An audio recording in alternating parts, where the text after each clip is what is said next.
हिंदवी स्वराज्याचे सरसंस्थापक छत्रपती शिवरायांना मानाचा मुजरा करतो।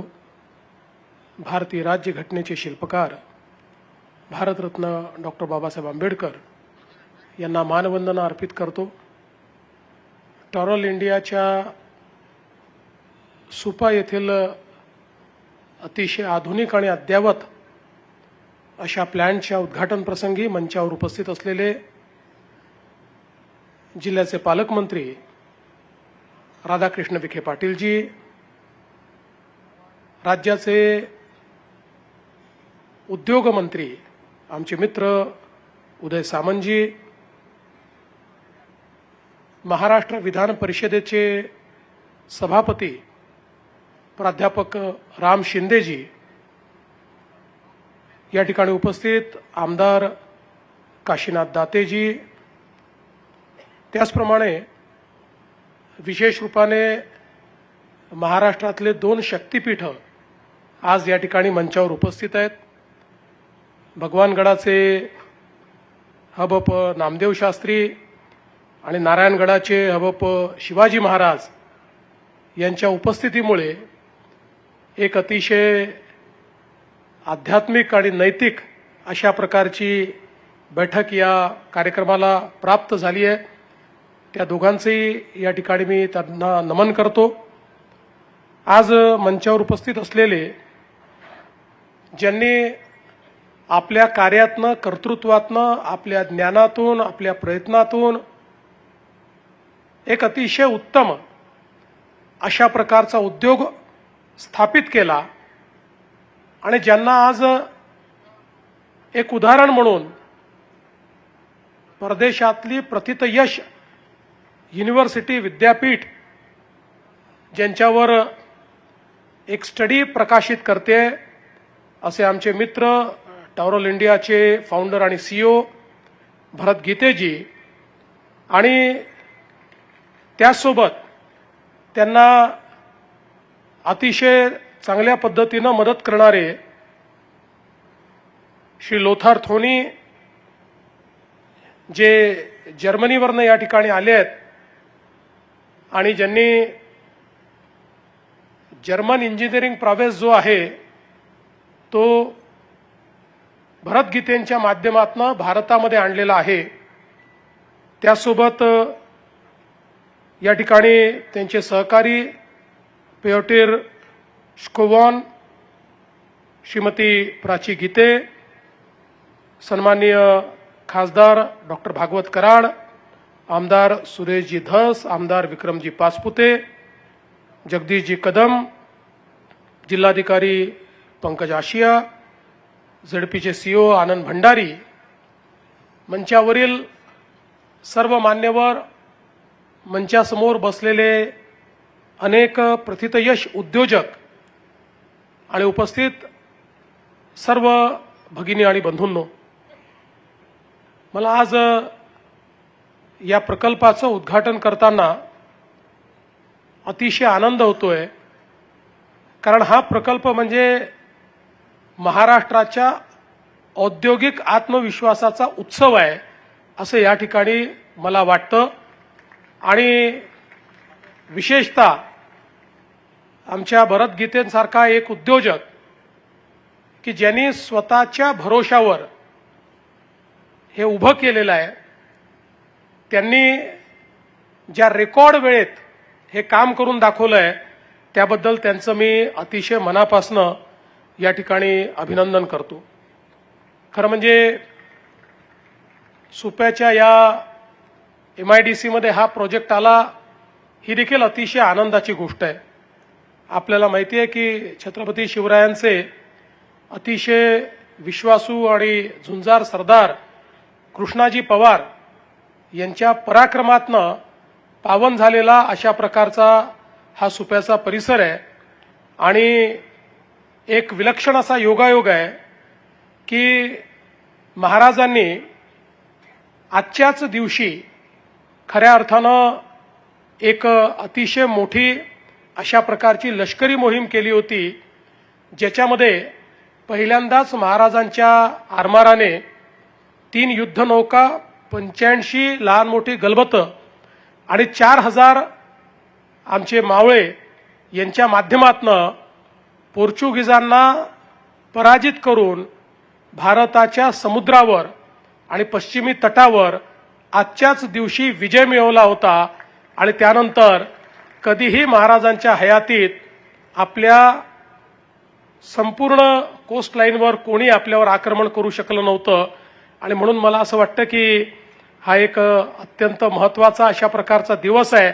आणि खऱ्या अर्थानं या युद्धाच्या जे काही त्यातनं खजिना मिळाला होता त्यातनंच महाराजांनी सगळे सागरी किल्ले देखील बांधले होते. हे सांगण्याचा उद्देश याकरता आहे की आज स्वतंत्र भारतामध्ये आत्मनिर्भर भारत तयार करण्याकरता सगळ्यात महत्त्वाचं काही असेल तर मेक इन इंडिया आहे. ज्या ज्या गोष्टी आपल्याला इम्पोर्ट कराव्या लागतात, आयात कराव्या लागतात, त्या गोष्टींकरता जे काही इम्पोर्ट सबस्टिट्यूट आहे ते तयार करणं ही आज खऱ्या अर्थानं काळाची गरज आहे. आणि हा संपूर्ण उद्योग जो भरतगीतेंनी उभा केलेला आहे हा इम्पोर्ट सबस्टिट्यूट करणारा म्हणजे एक प्रकारे आम्हाला या सगळ्या गोष्टी ज्या परदेशातनं आयात कराव्या लागत होत्या आता त्या भारतातच बनवण्याचं काम हे भरतगीते यांच्या माध्यमातून होत आहे. ही मला असं वाटतं आपल्या सगळ्यांकरता अत्यंत आनंदाची गोष्ट आहे. आणि आम्ही बघितलं आत्ताच उद्योगमंत्री सांगत होते की जवळजवळ जेवढं आपलं आधुनिक इन्फ्रास्ट्रक्चर आहे, इंजिनिअरिंग मशिनरी आहे, या सगळ्या गोष्टींमध्ये ज्या आवश्यक गोष्टी आहेत त्या अतिशय आंतरराष्ट्रीय दर्जाच्या किंवा इम्पोर्टमध्ये जी क्वालिटी होती किंवा एक्सपोर्ट करता जी क्वालिटी लागते त्या क्वालिटीचं काम हे या ठिकाणी या उद्योगाच्या माध्यमातून होत आहे. आणि यातूनच जी भारताची शक्ती आपल्याला पाहायला मिळते त्या शक्तीचा आविष्कार म्हणजे हा उद्योग आहे असं जर मी म्हटलं तर ते चुकीचं होणार नाही.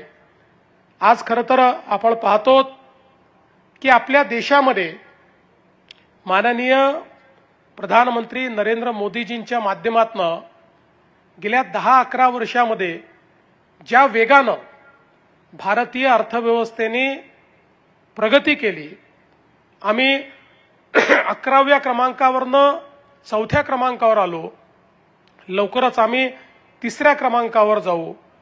आता 5 ट्रिलियन इकॉनॉमीकडे आम्ही जातो, पण 5 ट्रिलियन नंतर आम्ही अत्यंत वेगाने त्या ठिकाणी 10 ट्रिलियन, 15 ट्रिलियन आणि 20 ट्रिलियनकडे जाऊ. पण हे सगळं करत असताना ही सगळी जी अर्थव्यवस्थेची गती आहे या गतीला पोषक ही आपल्या देशामध्ये टेक्नॉलॉजी आणि मॅन्युफॅक्चरिंग सेक्टर असणार आहे. आज मॅन्युफॅक्चरिंग सेक्टरमध्ये ज्या प्रकारचं नवीन तंत्रज्ञान येत आहे त्या तंत्रज्ञानामुळे हे सेक्टर ज्या प्रकारे रिव्होल्युशनाइज होत आहे या सगळ्या गोष्टीचा विचार केला तर मला असं वाटतं की अशा प्रकारचे जे उद्योग आहेत ते आमच्या पुढच्या वाटचालीला डिफाईन करणारे अशा प्रकारचे उद्योग आहेत. आणि म्हणून मला या ठिकाणी पूर्ण विश्वास आहे की ही जी काही वाटचाल आज भारताची चाललेली आहे या वाटचालीमध्ये सगळ्यात दमदार पाऊल कोणी टाकत असेल तर तो आपला महाराष्ट्र टाकतो आहे हे सांगताना मला मनापासून आनंद वाटतो. आणि आता डावोसमध्ये गेल्या वर्षी आम्ही 16 लाख कोटीचे करार केले होते, त्यातले 75% करार हे त्या ठिकाणी ऍक्टिव्ह झाले, ते परिपूर्णतेकडे निघालेले आहेत. आणि त्यातलाच एक करार हा आजचा आहे की जो 2025ला डावोसमध्ये भरतगीते आणि मिस्टर लोथार यांच्या सोबत आम्ही त्या ठिकाणी केला. आणि मला असं वाटतं की ज्याला लाइटनिंग स्पीड म्हणतात अशा स्पीडमध्ये भरतगीतेंनी तो या ठिकाणी अस्तित्वात आणला आणि आज प्रत्यक्ष त्याचं उद्घाटन करण्याकरता आम्ही येतो आहोत. मला असं वाटतं की उद्योग मंत्री म्हणाले ते खरं आहे, टीका करणाऱ्यांना कृतीनेच उत्तर दिलं पाहिजे, शब्दाने उत्तर देऊ नये, ते कृतीनं उत्तर आजच्या या आपल्या उद्योगामुळे मिळालेलं आहे. ज्या प्रकारे FDI सोबत टेक्नॉलॉजी अशा दोन्ही गोष्टी एकत्रितपणे या ठिकाणी या उद्योगाने आणलेल्या आहेत हे अत्यंत महत्त्वाचं आहे. आणि मला सांगताना आनंद वाटतो की ज्याचा उल्लेख भरतने केला, आम्ही हा प्रयत्न केला की महाराष्ट्रातलं जे काही औद्योगिक प्रगती आहे ही एक प्रकारे लॉपसाइडेड होती. महाराष्ट्राची औद्योगिक प्रगती ही काही प्रमाणात मुंबई, MMR, पुणे इथे थांबत होती. ती विकेंद्रित झाली पाहिजे, ती सगळ्या भागात गेली पाहिजे, अशा प्रकारचा प्रयत्न आम्ही सुरू केला. प्रत्येक भागामध्ये नवीन इंडस्ट्रियल मॅग्नेट्स कसे सुरू होतील त्याचा आपण विचार केला. मागच्या काळामध्ये सुप्याची MIDC देखील ज्यावेळी आपण तयार केली आणि आता तिथे उद्योग येताना आपल्याला दिसतायत, अशा प्रकारच्या अनेक मॅग्नेट्सचा आम्ही विचार केला. आणि मला सांगताना या ठिकाणी आनंद वाटतो की यावेळी आम्ही उत्तर महाराष्ट्रातले जे 5ही जिल्हे आहेत, या 5ही जिल्ह्यांमध्ये त्या ठिकाणी गुंतवणूक आणण्यास यशस्वी झालो. जवळपास 50,000 कोटी रुपयाची गुंतवणूक ही उत्तर महाराष्ट्राच्या या 5 जिल्ह्यांमध्ये या ठिकाणी आपण आणली. आणि त्यात एकट्या नगर जिल्ह्याचा विचार केला तर जवळपास 11,519 कोटी रुपयाची गुंतवणूक ही या नगर जिल्ह्यात होणार आहे, ज्यातनं 18,000 लोकांना त्या ठिकाणी रोजगार मिळणार आहे. आणि उत्तर महाराष्ट्रामध्ये जवळपास 75,000 लोकांना रोजगार मिळेल, इतक्या मोठ्या प्रमाणात ही गुंतवणूक या ठिकाणी येते आहे. आणि म्हणूनच मी एकच सांगू इच्छितो की केवळ MOU नाही तर ते प्रत्यक्षात अस्तित्वात आणण्याकरता आमचा उद्योग विभाग हा सातत्याने कार्यरत असतो. आणि देशामध्ये आपण जर बघितलं तर ॲव्हरेज MOUचा प्रत्यक्ष गुंतवणुकीमध्ये परिवर्तित होण्याचा दर हा 35% आहे. महाराष्ट्रामध्ये नॉर्मली हा दर 50 ते 55, 60% आहे. पण डावोसचे आमचे जे करार आहेत त्याचा गुंतवणुकीमध्ये परिवर्तित होण्याचा दर हा 75% आहे. हे सांगताना मला अतिशय आनंद वाटतो. आणि जे 25% होत नाहीत त्यातलं आम्ही जेव्हा स्टडी केला त्यावेळेस असं नाही की ते सिरियस नाही आहेत, पण काही ना काही जिओपॉलिटिकल हेडविंड्समुळे त्यांना गुंतवणूक करणं कठीण जातं, परिस्थिती बदलते, कधी कधी कुठल्या देशाशी आपले ट्रेड बॅरियर्स तयार होतात आणि त्यातनं त्यांना ती गुंतवणूक फायद्याची राहत नाही. आणि म्हणून मला असं वाटतं की मोठ्या प्रमाणात आज महाराष्ट्र जो आहे हा गुंतवणुकीकरता एक अत्यंत महत्त्वाचं अशा प्रकारचं स्थान झालेलं आहे. आज भरतनी सांगितलं की 10 कामगारांपासून त्यांनी उद्योग सुरू केला, आज 1000 कामगारांपर्यंत पोहोचलाय आणि लवकरच 3000 कामगारांपर्यंत हा उद्योग या ठिकाणी जाणार आहे. त्यामुळे डिफेन्स असेल, रेल्वे असेल, ऊर्जा असेल, एरोस्पेस असेल, हेल्थकेअर असेल, मरीन क्षेत्र असेल, या प्रत्येक क्षेत्रामध्ये ॲल्युमिनियम फोर्जिंग हे अत्यंत महत्त्वाचं ठरतं. आणि त्या प्रत्येक क्षेत्रातलं काम हे टॉरल इंडिया या ठिकाणी करते. आणि विशेषतः डिफेन्स क्षेत्राचं जे इंडिजनायझेशन चाललेलं आहे त्याच्यामध्ये तर अत्यंत महत्त्वाची भूमिका ही टॉरलच्या माध्यमातून या ठिकाणी होणार आहे. आज जर आपण बघितलं तर ॲल्युमिनियम कास्टिंगचा जगाचा जो व्यापार आहे किंवा जगाची बाजारपेठ आहे ती $6.5 अब्ज पर्यंत गेलेली आहे. आणि त्याच्यामध्ये आपल्याला जी काही भारताची भूमिका आहे ती मोठ्या प्रमाणात वाढवायची आहे. मला आत्ता भरत सांगत होता की ॲल्युमिनियमचा विचार केला तर त्या ठिकाणी पर कॅपिटा जे काही ॲल्युमिनियमचा इंडस्ट्रियल उपयोग आहे तो जर्मनीमध्ये 36 kg आहे आणि आपल्याकडे फक्त 2.5 kg, आणि तोही आता टॉरल इंडिया सारख्या या सगळ्या संस्थांनी इथपर्यंत तो पोहोचवलेला आहे. म्हणजे आपल्याला खूप मोठी मजल ही त्या ठिकाणी गाठायची आहे. आणि विशेषतः या सगळ्या प्लांटमध्ये सस्टेनेबल कास्टिंग आणि रिसायकलिंग या गोष्टीकडेही लक्ष देण्यात आलेलं आहे. कारण आज केवळ उद्योग टाकून चालणार नाही तर ते आपले उद्योग हे पर्यावरण पूरक देखील असले पाहिजेत. उद्योग की पर्यावरण अशा पद्धतीचं आता चर्चा राहिलेली नाही. उद्योगही आणि पर्यावरणही अशा दोन्ही गोष्टी या एकत्रितपणे आपल्याला आपल्या महाराष्ट्रामध्ये त्या ठिकाणी करायच्या आहेत. आणि म्हणून मला विश्वास आहे की पुढच्या काळामध्ये निश्चितपणे या संदर्भात अतिशय चांगलं कार्य हे आपण करू. आज या निमित्ताने भरतनी सांगितलं की सगळ्यांचं उत्तम सहकार्य या कार्यामध्ये त्यांना मिळतंय.